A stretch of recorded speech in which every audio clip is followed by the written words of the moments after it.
Over many years of working on the NAA Education Institute, I've gotten to know a number of people who are providers of multifamily housing across the United States, and so I like to take that opportunity to pick their brains and ask them what the trends are in different parts of the country.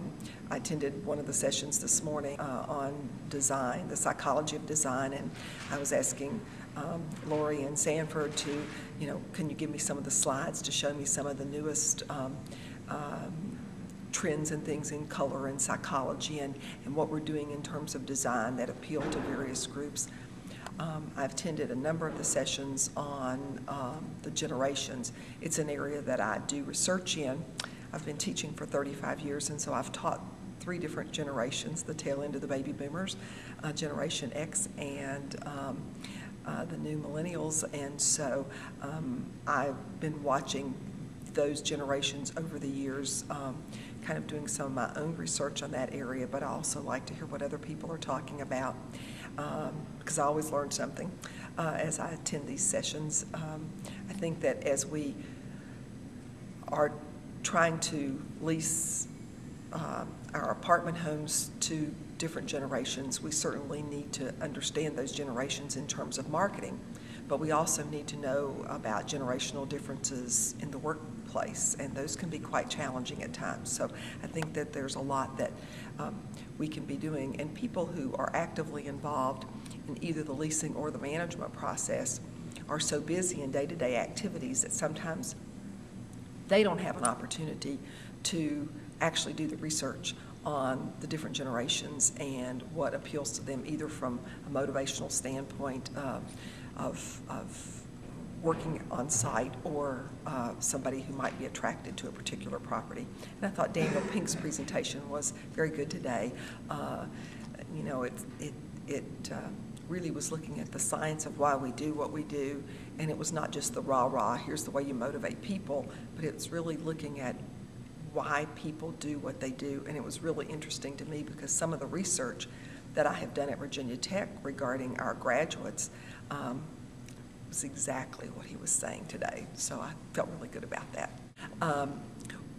What I hear from people who are in upper level management all the time is how the millennials feel so special.